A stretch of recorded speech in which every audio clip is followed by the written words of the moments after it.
Good morning, Linda. How are you? Good morning. I'm doing well. Thank you. How are you? I am well. I'm so happy that you could take some time to visit with me this morning.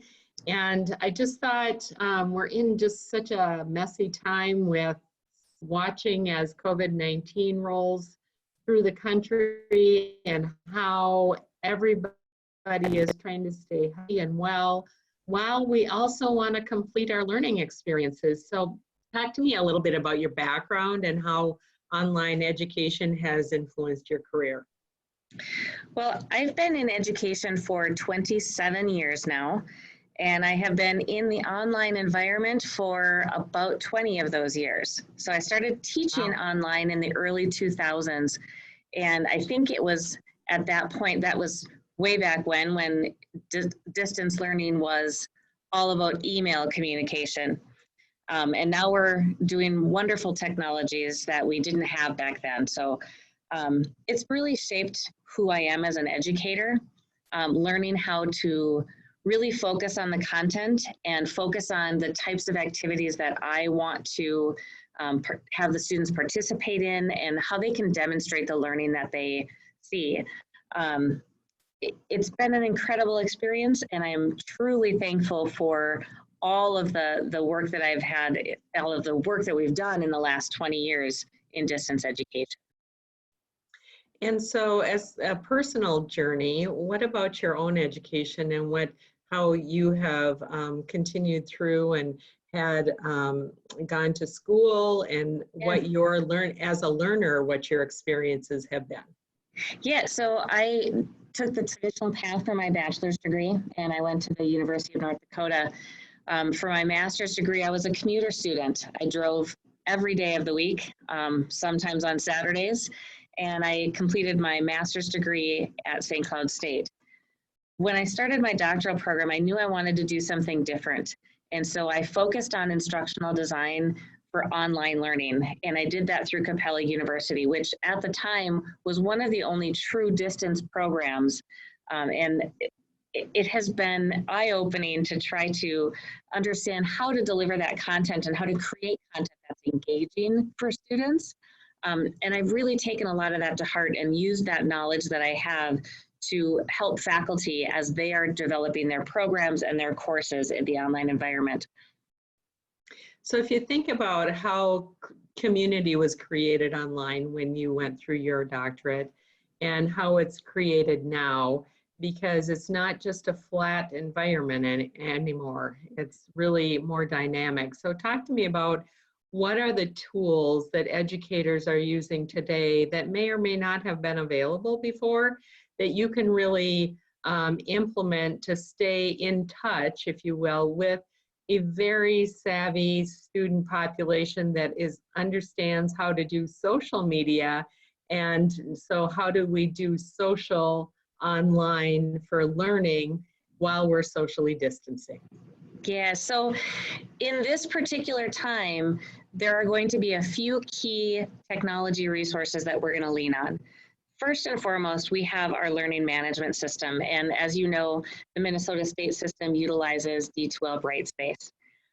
That is going to be our hub where everybody comes to congregate for the class, where all of the content can be found, where you can interact with your peers in a discussion. You're not seeing each other, but you're typing, right?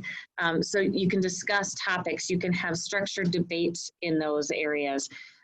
All of that is going to be our hub for the learning. There are other tools though, like Zoom, which we're using right now, to communicate, where we can see each other and have these discussions. Depending on what it is that we're trying to do, we could do sharing of screens, we can do presentations, we can do polling, we can have that face-to-face interaction at a distance and be safe and be able to see each other's emotions, which is a key aspect of communication. Those are the two main technologies that you're going to really lean on in times like this. If this were normal times and we were developing something for true online learning, there are a wealth of technology tools available to faculty that they can utilize to engage their students and to provide interaction. But in this particular time, we're really honing in on those foundational items like our learning management system and our web conferencing tools. Right. So talk to me a little bit about the scope of online or alternate delivery courses. So clearly there are folks that are really experts in online education. And so how does that group continue as we move forward, and how might they provide some expertise for folks who are just new adopters right now and looking at how they might transition learning outcomes into a digital environment? That has been probably the most rewarding thing about this time, right? Winona State, as a community, really cares about its learners. And you can see that now because the faculty who are real good experts, right? They're experts in their subject matter. But now we have people who are not only experts in their subject matter, but they are experts in the online environment. They are working to help their colleagues, right, who may not be experts. And that has been incredible. We've had outreach from faculty that are utilizing Zoom in ways that I've never seen before, offering to host sessions. We have people who know how to use what are called intelligent agents inside of our learning management system to really make sure that they are being proactive about their communication with students. They're offering all of their skill sets. These faculty are coming together and they're working hard to create an environment for students that are going to help them be successful through the end of this term. Yeah, so we're talking about faculty expertise in online learning, and what's the team look like that really supports these faculty? Because it's not just one faculty and one student. There, in order to make this happen, there's just a tremendous team of experts that really support faculty to make sure that their learning outcomes that they've developed can happen in this new environment. Yeah, we are really fortunate at Winona State. We have a very robust teaching, learning, and technology team. It is not one person, it is many people, and they are very passionate, not just about technology, but how to use technology in the classroom. And that's very different. And that team is passionate about helping faculty. They want to make sure that whatever the faculty are doing, that they feel comfortable as the educators in the classroom using that technology and using it to its fullest. We have had wiki sites created that have all of the how-to elements.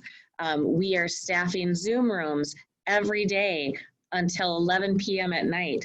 And what a dedicated staff that is to be able to host those hours and to provide that level of service to our faculty. It's been an incredible outpouring of support for our faculty, but also for each other. And that's really heartwarming to see. Fantastic. So we've talked about faculty and adjusting to a new world. What about students and how we support them? We want them to be well. We want them to stay in place if at all possible so that they can maintain their health. And we're also looking at ways that we can connect with them and making sure that all of the full wraparound services are happening. So talk to me a little bit about what your team has been working on to make sure students are really feeling the full support, classroom and outside of the classroom. Yeah, so our IT department has another group called the Digital Learning Commons that is housed in our library currently. And really their job is to help students understand how to use technology and how to work through projects that their instructors are putting together. That team is also going to be staffing a Zoom room for students to help them learn the technology if they don't already know how to use it. We have incredibly resilient staff and faculty and students. And I have absolutely no doubt that the support they're going to get from the Digital Learning Commons to the TLT group to the informational items that we're providing them online for self-help, all of those things are going to create, in the worst of times, a good environment for students to learn. And we've got the support for faculty, we've got the support for students, and it just we are primed for this type of a thing. And I think we're gonna have to show up really well. Fantastic. Anything else that you're thinking about as you're kind of in the sprint part of what I think will be a very long run, and we're going to have to consider how we pace ourselves, but getting up and going, what would you like to share? You know, I think this has been a very trying time, right, for all of us. A lot of late nights, a lot of long hours. But I think what I really want people to understand is the dedication and the support that they have from the Winona State staff. Our faculty are well supported. We're here for them to give the best possible learning environment for students. We're here for our students, and we want them to have the best experience possible. This is not an ideal situation, and we may not put forth quality matters recognized courses in this time, but we are going to put forth high quality efforts into those classrooms and provide our students with a high quality experience. And it's going to be a long run. And I hope that our students and that our faculty give each other the grace and the time that's needed to learn this new environment and to be able to function within it.